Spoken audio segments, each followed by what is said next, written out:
오늘 이 말씀을 가지고 공동체를 위하여라는 제목으로 하나님 말씀 전가하도록 하겠습니다. 오늘날 우리가 사는 사회는 과거에도 그러했지만은 수많은 문제가 발생하고 있습니다. 신문이나 TV 방송을 보면 사건 사고가 얼마나 많습니까?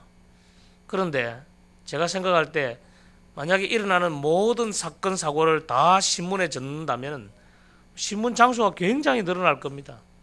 방송에 모든 방송이 다 나온다면 아마 시간이 부족할 거라고 생각합니다.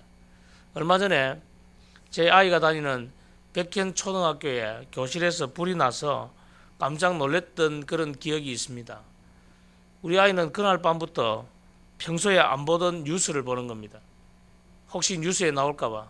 뉴스에 안 나오겠죠. 그런 게 그렇게 중요한 일이 아니었기 때문에 많은 피해도 당한 것도 아니고, 만약에 그런 모든 일들을 다 방송에 낸다면은 아마 넘쳐나는 정보를 주체하지를 못할 것입니다. 그만큼 우리는 크고 작은 여러 가지 문제가 넘쳐나는 사회 속에서 살고 있습니다. 그런데 문제는 많은 사람들이 이런 문제점들, 이런 사건 사고와 나와 직접 연관이 없고 나에게 영향을 미치지 않으면 무관심하게 그냥 넘어간다는 겁니다. 그러나 하나님께서는 우리를 교회라는 무인도로 부르시고 그 속에서만 살아가도록 허락하지 않으셨다는 겁니다. 우리는 문제 많은 세상 속으로 부름받았습니다. 여러분, 교회가 왜 산속에 있지 않은지 그것을 잘 기억하셔야 됩니다. 산 안에 들어가서 세상과 분리되어서 세상과 상관없이 고고하게 그런 공동체를 이루라고 있는 것이 아니라 세상 속에서 세상을 변화시키는 교회로 저희들을 부르셨습니다. 우리의 많은 문제 속에서, 그런 세상 속에서 부름받았습니다. 그런 점에서 이 세상의 문제는 곧 우리들의 문제고 나의 문제입니다. 그 문제를 함께 아파하고 함께 해결해야 되는 책임이 우리에게 부과되어 있습니다. 그렇다면 오늘 본문 말씀이 우리에게 주는 공동체를 위하여 무엇을 해야 되는가? 첫 번째는 함께 책임지라는 겁니다. 오늘 말씀해 보니까 범인을 알 수 없는 피살자가 발생했을 때 공동체는 범인을 잡지 못한 것에 대해서 공동체 전체가 책임져야 된다고 말합니다. 모른 척 외면해서도 안 되고 나와 상관없는 것으로 치부해서도 안 되고 남의 일처럼 관심을 끊어서도 안 된다라고 말합니다. 무죄한 사람의 피를 대속하기 위해서 시체가 발견된 곳에서 가장 가까이에 있는 성읍의 장로가 대속을 위한 의식을 치러야 했습니다. 저는 이 말씀을 보면서 오늘날 우리 사회를 한번 보았습니다. 우리 사회가 겪고 있는 문제도 마찬가지입니다.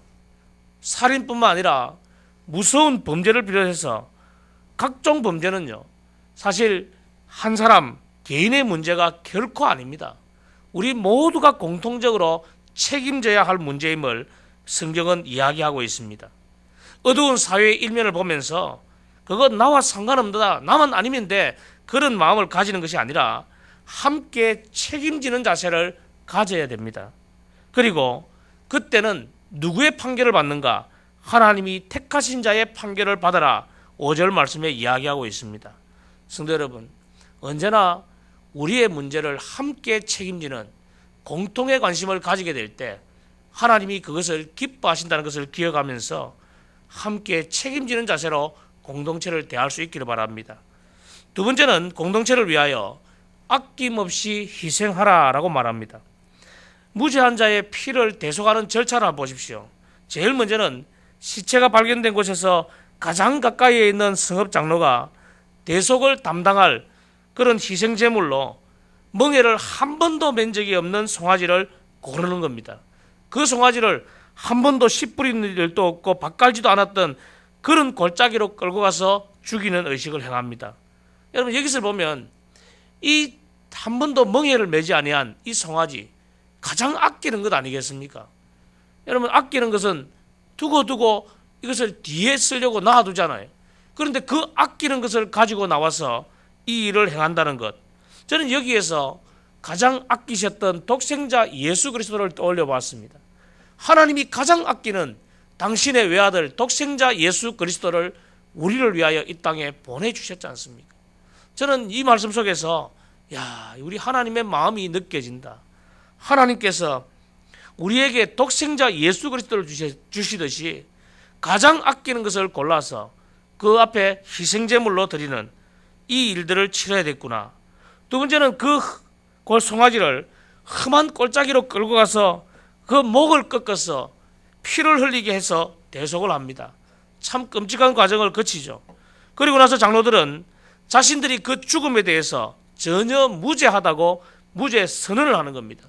선포하는 것이 대단히 중요합니다. 그리고 마지막으로 죽은 그 암송아지 위에서 물로 손을 씻는 겁니다. 이것은 바로 속죄의식인데 피 흘림이 없이는 결코 사함이 없다. 그 교훈을 주는 것이죠. 히브리서 9장 22절의 말씀처럼 피 흘림이 없이는 사함이 없다. 죄는 반드시 속죄받아야 하는 무서운 것이다. 그러므로 죄를 너무 가볍게 여기지 말라는 것을 보여주는 의식입니다. 하나님이 우리 죄를 위하여 독생자 예수 그리스도를 아낌없이 내어주셨듯이 우리도 마찬가지입니다. 공동체를 위하여 아낌없이 누군가가 희생할 때에 공동체가 더욱더 건강해질 수 있는 겁니다. 저는 교회를 목회하면서 많은 생각을 해봅니다. 누군가의 희생 없이는 교회가 세워지지 않습니다. 누군가는 쓰레기를 분리수거해야, 누군가는 음식물을 뒤처리해야, 누군가는 구석진 곳을 청소해야 교회가 돌아갈 수 있는 거지 않습니까? 누군가가 희생하지 않으면 안 된다는 겁니다. 성경은 우리에게 공동체를 위하여 아낌없이 희생하라라고 말합니다. 마지막 세 번째로 공동체를 위하여 인격과 인권을 존중해 주라고 이야기합니다. 10절부터 14절까지 보면 전쟁에서 포로된 여인을 아내로 맞이하려고 그렇게 한다면 집으로 데려가서 머리를 밀고 손톱을 베고 포로의 의복을 벗기고 그 부모를 위하여 1개월간 곡하도록 해야 했습니다. 제일 중요한 것은 먼저 맞아들이고 지난날의 모든 것을 버리고 새로운 태어남을 이야기하는 그런 상징적인 행동을 하고 그리고 또 그 여인의 과거의 삶도 존중해주는 그런 의식을 치루었습니다. 여러분, 이런 의식이 이야기한 것이 뭡니까? 이방에서 그가 살았던 우상 숭배의 삶을 버리고 그가 원래 가지고 있던 그 신앙을 버리고 이스라엘 공동체로 들어옴을 서약하는 일종의 정결 의식이라고 볼 수 있습니다.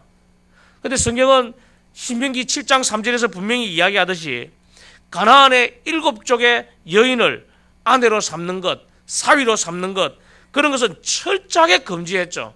그건 안 되는 일이지만은 그 가나안의 7족이 아니라 그 외의 이방인들을 받아들이는 정결 의식을 보여줍니다.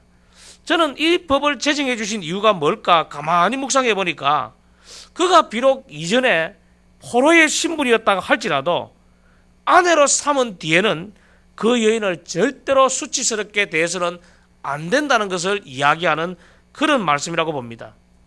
여기에 바로 인격과 인권을 존중하라 그 말씀이 들어있죠. 성도 여러분, 우리가 공동체를 위하여 함께 헌신할 때는 상대방의 인격을 존중해주고 상대방의 인권을 존중해주는 것, 이것이 대단히 중요합니다. 공동체가 바로 서기 위해서는 다른 사람에 한 배려의 마음이 있어야 되지 않습니까? 내가 이런 말을 하면 저 사람이 어떻게 느낄까? 내가 이런 행동을 하면, 내가 이런 주장을 하면 상대방은, 다른 분들은 어떻게 느낄까? 그것을 알고 살아간다면 공동체는 정말 아름다운 공동체가 될 수 있을 겁니다. 오늘 이 말씀을 명심하시기 바랍니다. 하나님께서 우리를 교회라는 공동체로 불러주셨습니다. 이곳에서 우리는 함께 책임지는 태도를 가져야 됩니다. 또한 누군가는 아낌없이 희생하는 모습을 보여야 다른 공동체가 세워질 수 있습니다. 뿐만 아니라 서로의 인격과 인권을 존중하면 가장 아름다운 공동체가 될 것입니다. 오늘 주님의 교회 공동체를 위하여, 여러분의 가정 공동체를 위하여, 또 여러분이 몸담고 있는 사회의 공동체, 또 대한민국이라는 이 공동체를 위하여 이 말씀을 가슴에 담고 기도하는 저와 여러분 되시기를 주의 이름으로 축원합니다.